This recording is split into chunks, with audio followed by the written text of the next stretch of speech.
1300 hours, Pakistan Standard Time. Assalamu alaikum. This is Radio Pakistan, the news read by Shiraz Mahmood Khan. First, the headlines.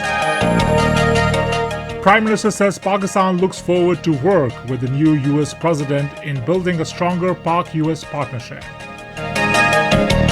54 more deaths due to the coronavirus infection and 2,363 new positive cases were reported in the country during the last 24 hours. At United Nations, Pakistan says persecution of Kashmiri political leaders resisting Indian occupation under the Doctrinian emergency powers is gross violation of fundamental human rights. In Indian illegally occupied Jammu and Kashmir, complete shutdown is being observed today to mark 31st anniversary of Gaukandal massacre. Detail.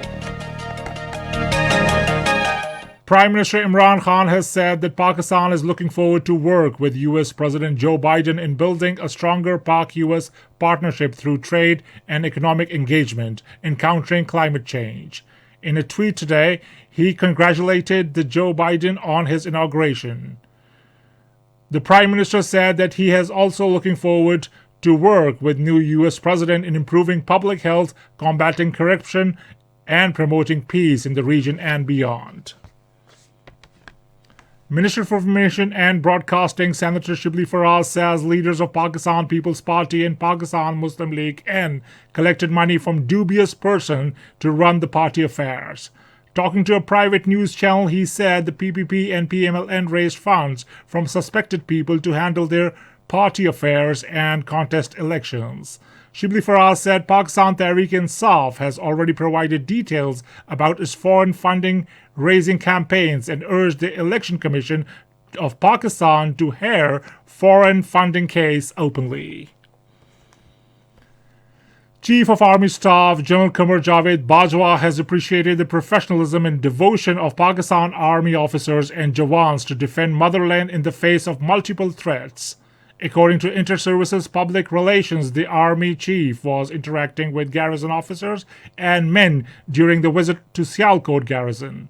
He lauded them to their highest morale and indomitable spirit. General Bajwa was also briefed on the situation along working boundary and operational readiness. Pakistan and Qatar Air Force has agreed further reinforce their bilateral cooperation. The resolve was expressed during a meeting between Chief of Air Staff Air Marshal Mujahid Anwar Khan and Commander Qatar Emiri Air Force Major General Salim Hamid Ekail Al-Nebat in Qatar. During the meetings, various matters of mutual interest and bilateral cooperation came under discussion. 2,363 new cases of COVID-19 and 54 deaths due to the virus were reported across the country over the last 24 hours.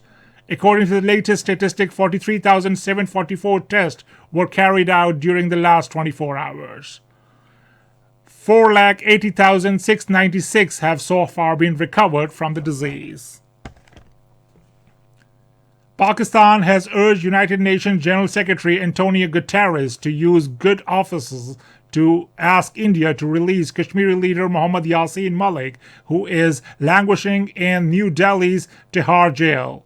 In a letter to United Nations Chief, Pakistan's permanent representative to United Nations Munir Akram also enclosed an appeal from Ms. Mashal Malik for release of her husband, who is in poor health. Munir Akram said persecution of political leaders resisting India occupation under the draconian emergency powers, laws, and mechanism without due process and safeguards are gross violation of the fundamental human rights. In occupied Kashmir, complete shutdown is being observed in Gaukadal and its adjoining areas in Srinagar today to mark the 31st anniversary of Gaukadal massacre. Call for the shutdown has been given by all parties Hurriyat Conference. All shops and other businesses and establishments are closed in Gaukadal, Basan Bagh, Kani Kadal, Chota Bazar, Eidgah, Dargah, Rainawari, Kahnyar, Nawata, Maharaj Ganj, and Safa Kadal, Masuma, Kalkunt, and other areas of the city. The occupation authorities have deployed Indian troops and police personnel in the strength in Srinagar and other areas to prevent people from staging demonstration against massacre. Over 50 people were killed and 100 were injured when Indian troops opened fire on peaceful protest in Gaukadal area of Srinagar on this day in 1990.